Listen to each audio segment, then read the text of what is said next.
नमस्कार. गोवर्धन प्रस्तुत आणि टाटा इंट्रा सहप्रस्तुत TV9 Marathi Bappa Morya co powered by GSPM university, Finolex pipes and fittings, Hem Agarbatti, Jagannath Gangaram पेटणेकर jewellers आणि निर्मा.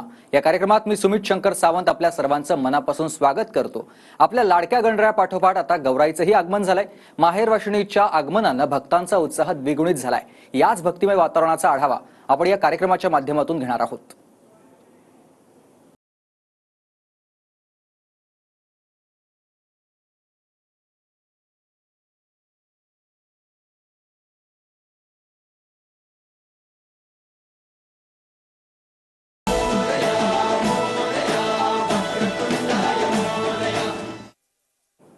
कोकणात पारंपरिक पद्धतीनं गौराई घरी आणण्याची परंपरा आजही जोपासली जाते. संगमेश्वर तालुक्यामधल्या पांगरी या गावात पाणवठ्यावरून गौराईचं आगमन झालंय. विशिष्ट गाणी म्हणत माहेरवाशिणीला घरात आणलं गेलंय.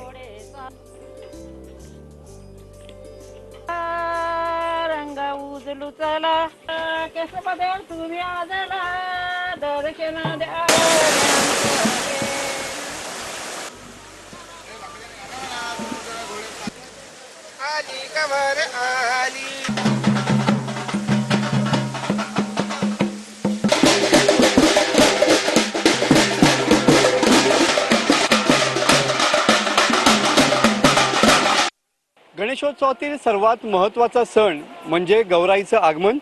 खास करून महिला वर्गाचा सर्वात आवडता आणि लाडका विषय. त्याच अनुषंगानं सध्या आज पारंपरिक पद्धतीनं गौराईचं आगमन होताना पाहायला मिळतंय.